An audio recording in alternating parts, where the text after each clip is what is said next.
जी sir, आज की press वार्ता को संबोधित करें प्लीज़। जैसे भी अभी आपको संज्ञान में आया है कि हमारे ज़िले में हमें एक गोपनीय सूचना मिली थी, कॉन्फिडेंशियल इन्फॉर्मेशन मिली थी एक व्यक्ति के बारे में। और उस इन्फॉर्मेशन पे हमने काम किया, जिसमें कि हमारी जो टेक्निकल टीम को लीड कर रहे थे डीएसपी देहरा साहब, अनिल साहब, और हमारी फील्ड की टीम को लीड कर रहे थे डीएसपी डाटा सिब्बा राजकुमार जी। तो इसमें हमें जब इनपुट मिली तो उसके बाद टीम हमारी इस पे काम कर रही थी, दोनों एंगल पे, टेक्निकल एंगल पे भी और फील्ड पे भी, और उसका हमने फिजिकली भी उसका घर आइडेंटिफाई किया, रेक्की किया। जब हमें ये था कि सॉलिड है कि उसके पास में कोई ना कोई ऐसा इंक्रिमिनेटिंग या कोई सेंसिटिव मटेरियल हो सकता है, फिर हमने 28 तारीख की रात में, मतलब 27 की अगर रात बोलूँ तो हमने टीम का गठन कर लिया था, जिसका नेतृत्व डीएसपी डाटा सिब्बा राजकुमार जी कर रहे थे। और 4 बजे हमने उसको घर को चारों तरफ से कॉर्डन करके उसको हमने वहाँ से दबिश दी और उसको वहाँ पे कॉर्डन किया। उसके बाद वहाँ से हमने उस लड़के को वहाँ से उसको डिटेन करके और उसके पास जो भी इलेक्ट्रॉनिक आइटम्स थे जैसे मोबाइल वगैरह, उसको भी हमने वहाँ से उठाया और उसके बाद उसको इंट्रोगेशन के लिए हम देहरा लेकर आ गए।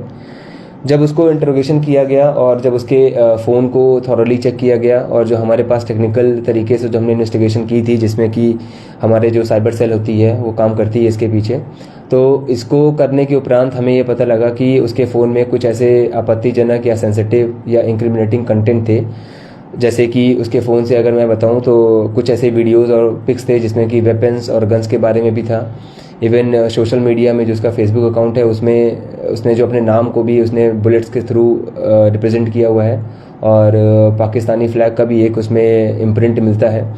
तो उसके ये सारे जो भी इसके खिलाफ जो हमें फैक्ट मिले, उन फैक्ट के हिसाब से जो हमारा नया कानून है भारतीय न्याय संहिता बीएनएस, उसमें धारा 152 152 के तहत में पाया जाता है, जिसमें कि कोई भी ऐसा कृत्य या कोई भी ऐसा act which is endangering to the national unity, sovereignty and integrity of India, तो उस धारा में ये फॉल करता है, जिसमें कि 152 में हमने इसमें एफआईआर रजिस्टर करी है।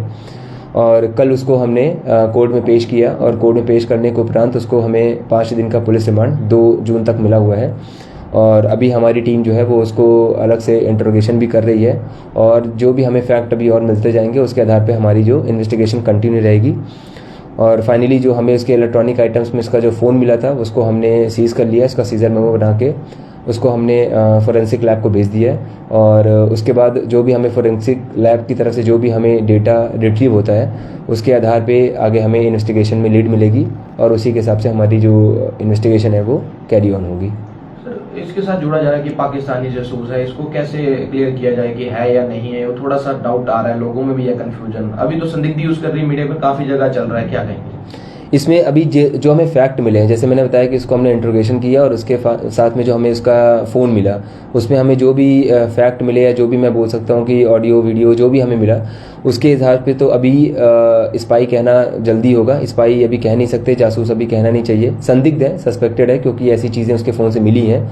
तो ऐसी चीज़ें मिलने पे 152 जो बीएनएस है वो उस पर रजिस्टर की जाती है एफआईआर उसमें। तो इस एंगल पे अभी हमारा काम चला हुआ है, और बाद में अगर हमें कोई भी फोरेंसिक डेटा से कोई अगर रिपोर्ट मिलती है तो उसके आधार पे आगे हम देखेंगे उसमें क्या एंगल है। सर, ये शक के दायरे में आया कैसे था?